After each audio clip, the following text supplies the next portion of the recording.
GK मस्ती MS में आप लोगों का एक बार फिर स्वागत है।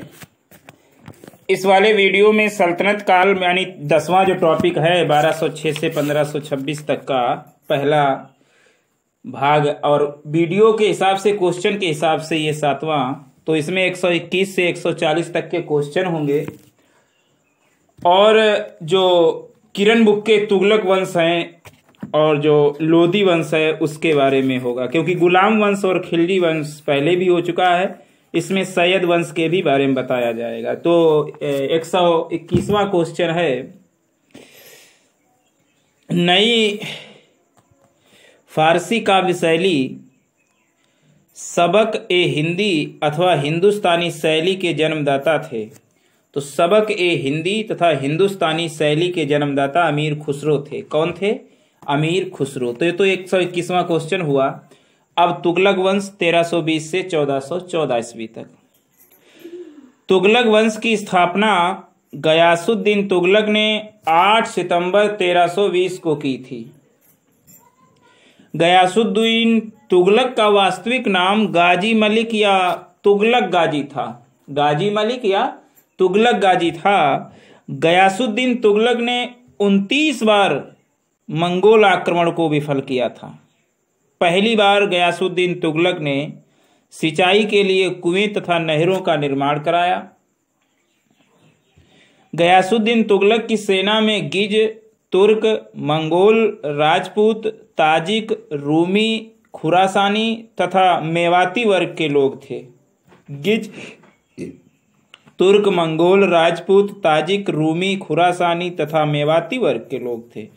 दिल्ली के समीप अफगानपुर में लकड़ी से निर्मित स्वागत महल के धराशायी होने से गयासुद्दीन तुगलक की मृत्यु हो गई।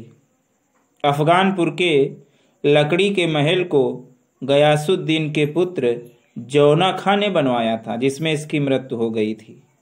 मृत्यु से पूर्व गयासुद्दीन तुगलक बंगाल अभियान से लौट रहा था। रोमन शैली में तुगलकाबाद को गयासुद्दीन ने बसाया था। तुगलकाबाद को गयासुद्दीन तुगलक ने बसाया था रोमन शैली में। निजामुद्दीन औलिया ने गयासुद्दीन तुगलक के बारे में कहा था कि दिल्ली अभी बहुत दूर है। दिल्ली अभी बहुत दूर है। निजामुद्दीन औलिया गयासुद्दीन तुगलक के बारे में। अगला शासक है मोहम्मद बिन तुगलक 1325 से 1351। मोहम्मद बिन तुगलक 1325 ईस्वी में दिल्ली की गद्दी पर बैठा। मोहम्मद बिन तुगलक का वास्तविक नाम जौना खां था। जौना खां यानी ये इसी का पुत्र था गयासुद्दीन तुगलक का। दिल्ली सल्तनत के सभी सुल्तानों में मोहम्मद बिन तुगलक सर्वाधिक शिक्षित, विद्वान और योग्य था। मोहम्मद बिन तुगलक का नाम कई संज्ञाओं से जोड़ा जाता है। अंतर विरोधों का विस्मयकारी मिश्रण, रक्त का प्यासा अथवा परोपकारी। अंतर विरोधों का विस्मयकारी मिश्रण, रक्त का प्यासा अथवा परोपकारी, ये नाम दिए जाते हैं। मोहम्मद बिन तुगलक का शिक्षक मौलाना गयासुद्दीन था। मौलाना गयासुद्दीन था। मोहम्मद बिन तुगलक ने अपने चचेरे भाई फिरोज तुगलक को नायब बारबक पद प्रदान किया था। नायब बारबक पद प्रदान किया था। मोहम्मद बिन तुगलक का साम्राज्य 23 प्रांतों में बटा था। मोहम्मद बिन तुगलक ने दोआब क्षेत्र में कर की मात्रा में वृद्धि लागू की, यानी वृद्धि यानी प्रथम योजना लागू की। मोहम्मद बिन तुगलक ने कृषि के विकास के लिए दीवान ए कोही विभाग की स्थापना की। दीवान ए कोही विभाग की स्थापना की। दिल्ली से राजधानी बदलकर देवगिरी मोहम्मद बिन तुगलक ले गया। देवगिरी का नया नाम दौलताबाद रखा गया। देवगिरी को कुबतुल इस्लाम भी कहा गया है। मोहम्मद बिन तुगलक ने बिना दौलताबाद से राजधानी बदलकर दिल्ली 1335 ईस्वी में स्थापित की। मोहम्मद बिन तुगलक ने बिना पुनः दौलताबाद, मतलब दौलताबाद रखा गया था देवगिरी का नया नाम, और देवगिरी को कुबतुल इस्लाम भी कहा गया। तो मोहम्मद बिन तुगलक ने पुनः दौलताबाद से राजधानी बदलकर दिल्ली 1335 ईस्वी में स्थापित की। अपनी तृतीय योजना के अंतर्गत मोहम्मद बिन तुगलक ने साकेंतिक मुद्रा सांकेतिक मुद्रा का प्रचलन करवाया। 1333 ईस्वी में इब्न बतूता मोहम्मद बिन तुगलक के शासनकाल में भारत आया था। इब्न बतूता मोहम्मद बिन तुगलक के शासनकाल में भारत आया था। इब्न बतूता ने किताब उल रेहला यानी रेहला लिखी, किताब उल रेहला या रेहला लिखी। इसमें अपनी यात्रा का विवरण दिया है इब्न बतूता ने। अगला पॉइंट है, बरनी के अनुसार मोहम्मद तुगलक की 5 मुख्य योजनाओं का विशेष रूप से उल्लेख करता है। बरनी जो है इसने मोहम्मद तुगलक की 5 मुख्य योजनाएं, जैसे दोआब मुद्रा जारी करना, देवगिरी को राजधानी बनाना, सांकेतिक मुद्रा जारी करना, खुरासान पर आक्रमण और कराचिल की ओर अभियान।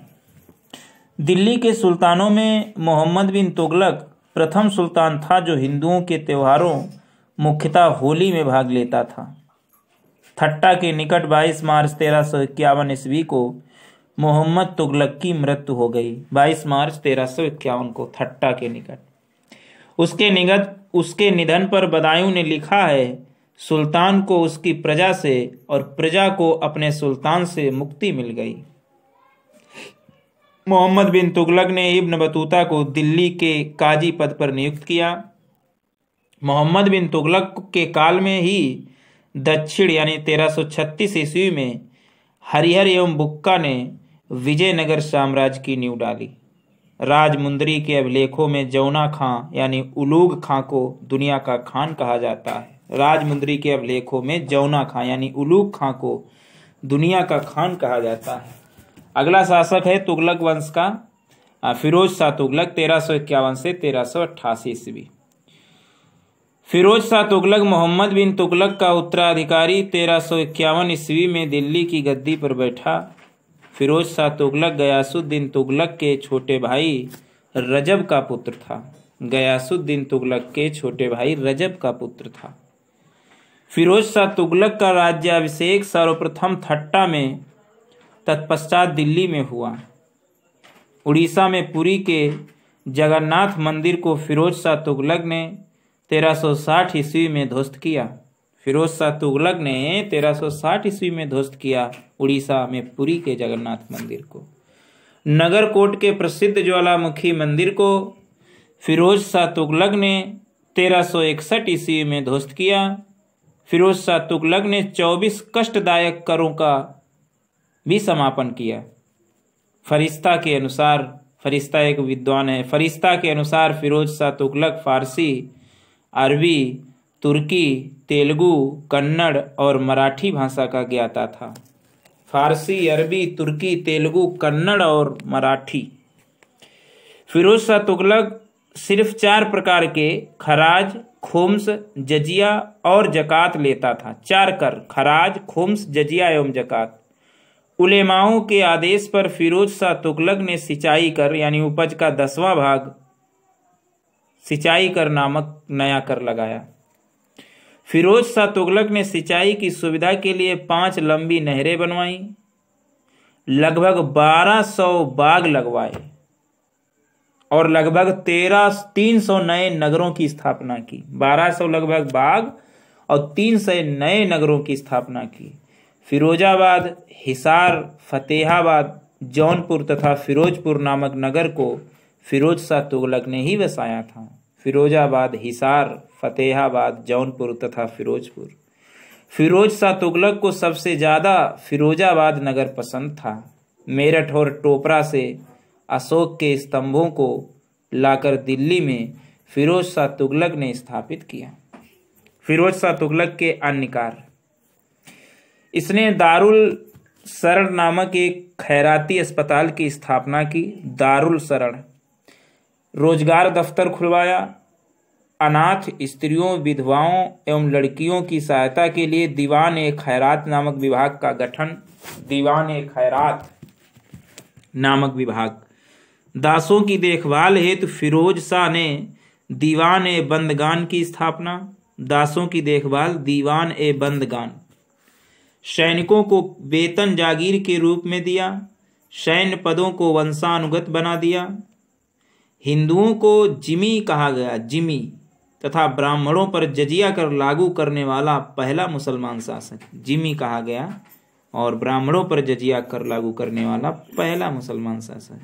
फिरोज ने अपनी आत्मकथा फतूहात ए फिरोज शाही लिखी। फिरोज ने अपनी आत्मकथा फतूहात ए फिरोज शाही लिखी। ज्वालामुखी मंदिर से लूटे गए ग्रंथों का फारसी में दलायते फिरोज शाही नाम से अनुवाद कराया।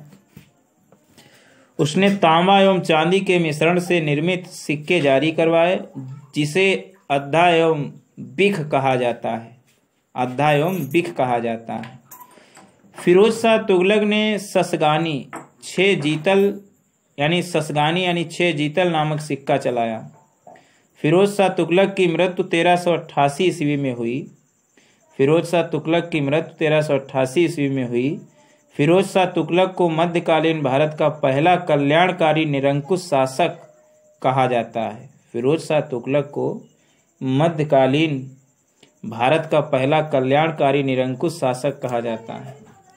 हेनरी इलियट तथा एली फिंस्टन ने फिरोज शाह तुगलक को सल्तनत युग का अकबर कहा गया। हेनरी इलियट तथा एली फिंस्टन ने फिरोज शाह तुगलक को सल्तनत युग का अकबर कहा गया। तैमूर ने दिल्ली पर 1398 ईस्वी में नसरुद्दीन महमूद के समय आक्रमण किया।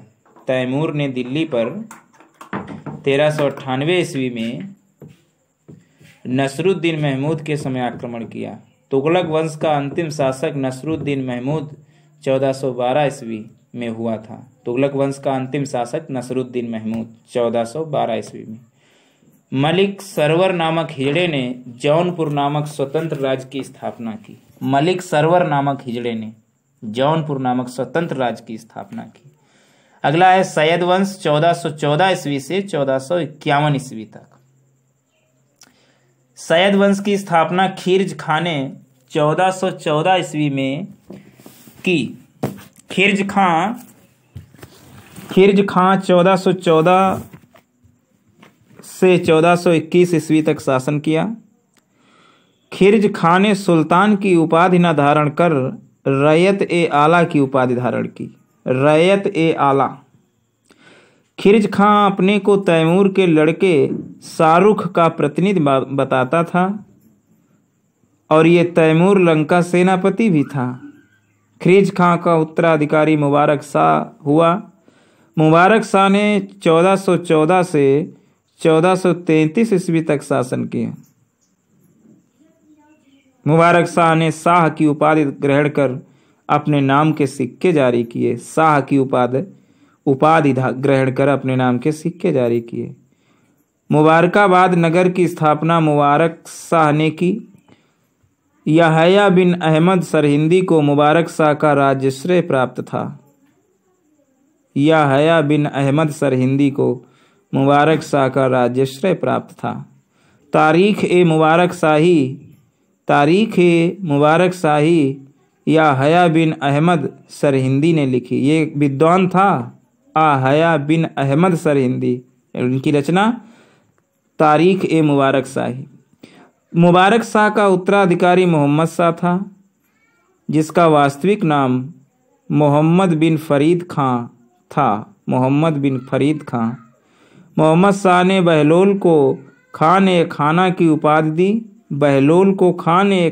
उपाधि दी और अपना पुत्र कहकर पुकारा। सैयद वंश का अंतिम शासक अलाउद्दीन आलम शाह था, जिसने 1443 से 1451 ईस्वी तक शासन किया। तो ये तो सैयद वंश था। अगला वंश है लोधी वंश 1451 से 1526 ईस्वी तक। पहला शासक है बहलोल लोधी 1451 से 1489 एकम 90। दिल्ली में प्रथम अफगान राज्य का संस्थापक बहलोल लोधी था। बहलोल लोधी अफगानिस्तान के गिजलई कबीले की एक शाखा साहू खेल में पैदा हुआ था। साहू खेल। 1451 ईस्वी में बहलोल गाजी की उपाधि के साथ दिल्ली की गद्दी पर बैठा। गाजी। जौनपुर को एक बार फिर दिल्ली में बहलोल लोदी ने शामिल किया। बहलोल लोदी वही जौनपुर जिसका शासक जो है मलिक सरवर नामक हिजड़ा बन गया था। तो बहलोल लोदी अपने सरदारों को मकसद ए अली कहकर पुकारता था। मकसद ए अली। बहलोल लोदी द्वारा बहलोली सिक्के चलाए गए। बहलोली। बहलोल लोदी का पुत्र एवं उत्तराधिकारी सिकंदर शाह लोदी था। सिकंदर लोदी नेक्स्ट शासक है। सिकंदर लोदी 1489 से 1517 ईस्वी। सिकंदर लोदी का वास्तविक नाम निजाम खां था। सिकंदर लोदी का वास्तविक नाम निजाम खां था। जौनपुर के हुसैन शाह सरकी को पराजित कर सिकंदर लोदी ने बिहार तथा तिरहुत को दिल्ली में मिला लिया।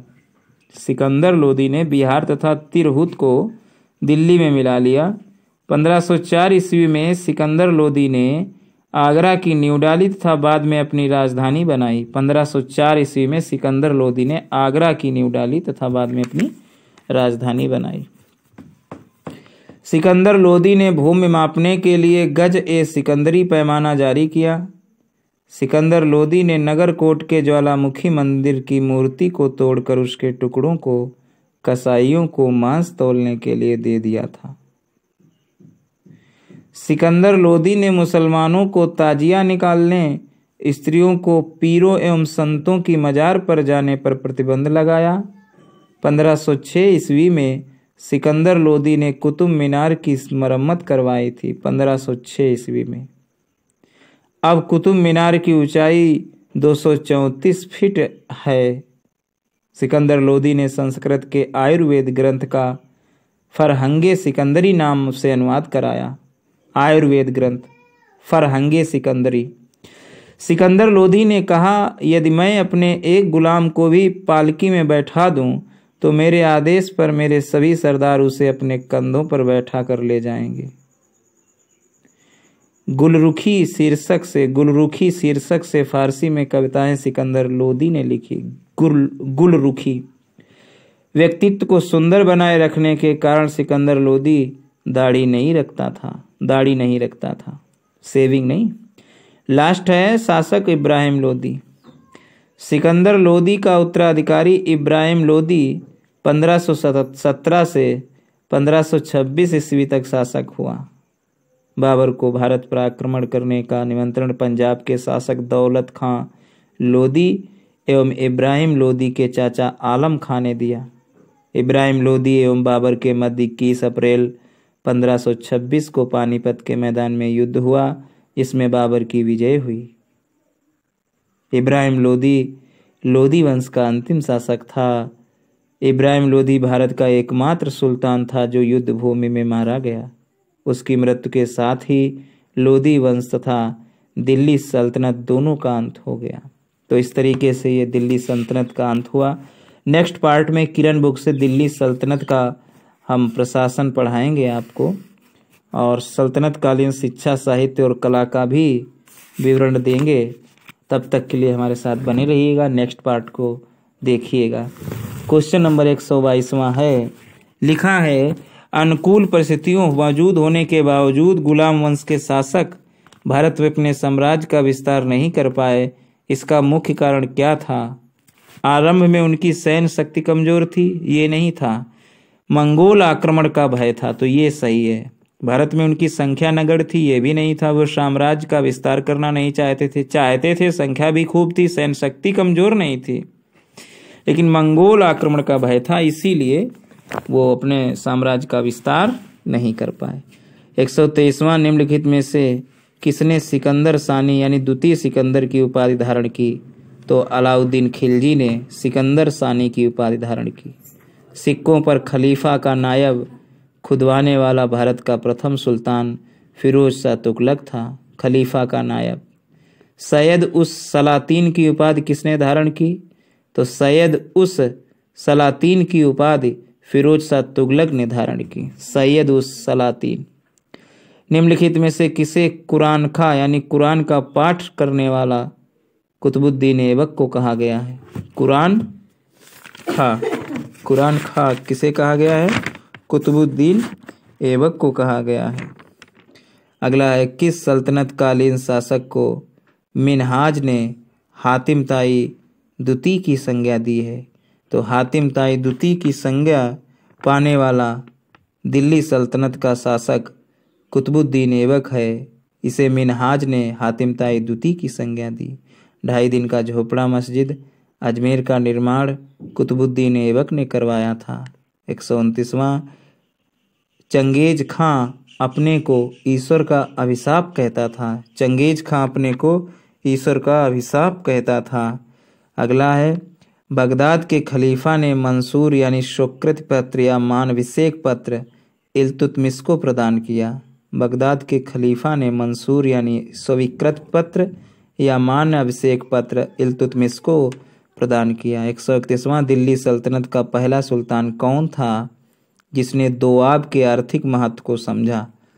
तो इल्तुतमिश वह पहला शासक था जिसने दोआब के आर्थिक महत्व को समझा।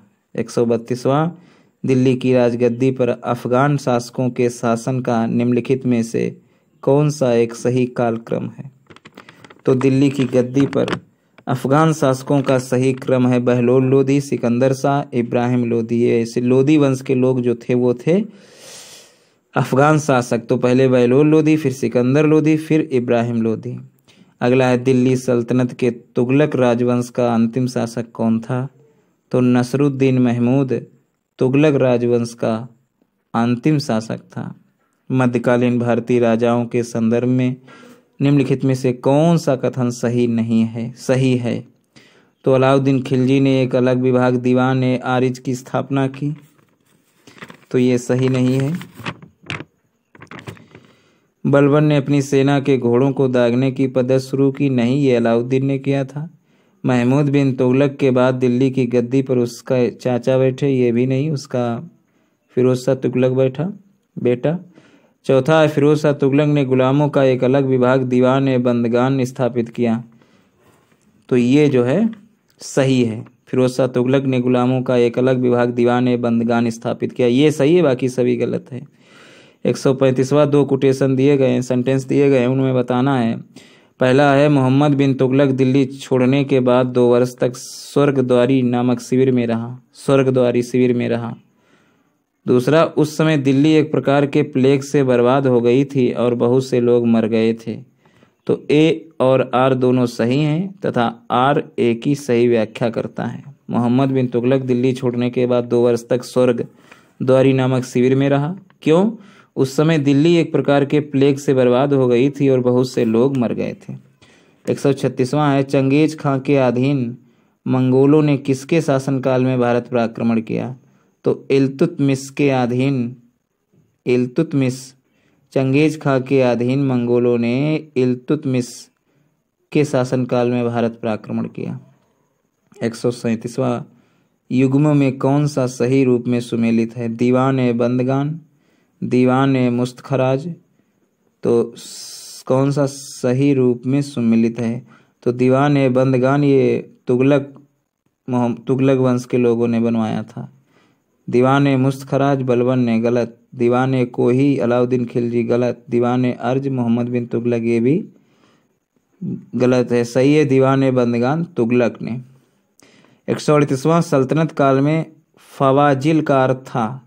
तो सल्तनत काल में फवाजिल का अर्थ था इक्तादारों द्वारा सरकारी खजाने में जमा की जाने वाली अधिशेष राशि। इक्तादारों द्वारा सरकारी खजाने में जमा की जाने वाली अधिशेष राशि, ये सल्तनत काल में फवाजिल का अर्थ है। 139वां, दिल्ली का सुल्तान जो भारत में नहरों के सबसे बड़े जाल का निर्माण करने के लिए प्रसिद्ध है वह है फिरोज शाह तुगलक। दिल्ली का सुल्तान जो भारत में नहरों के सबसे बड़े जाल का निर्माण करने के लिए प्रसिद्ध है वह है फिरोज शाह तुगलक। 140वां और आज का अंतिम क्वेश्चन, प्रारंभ में भारत में तुर्की प्रशासन सैनिक प्रधान था। प्रारंभ में 2 सेंटेंस हैं। पहला है, प्रारंभ में भारत में तुर्की प्रशासन सैनिक प्रधान था। दूसरा है, अग्रणी सैनिक नायकों के बीच देश को एकता के रूप में खंड विभाजित कर दिया गया था। तो ए और आर दोनों सही हैं तथा आर ए की सही व्याख्या करता है। प्रारंभ में भारत में तुर्की प्रशासन सैनिक प्रधान था। अग्रणी सैनिक नायकों के बीच देश को एकता के रूप में खंड विभाजित कर दिया गया था। तो इस तरीके से ये 7वां पार्ट हुआ सल्तनत काल का। नेक्स्ट पार्ट में हम देखेंगे किरण बुक से सल्तनत काल का शासन व्यवस्था। तब तक के लिए हमारे साथ बने रहिएगा। Thanks for watching.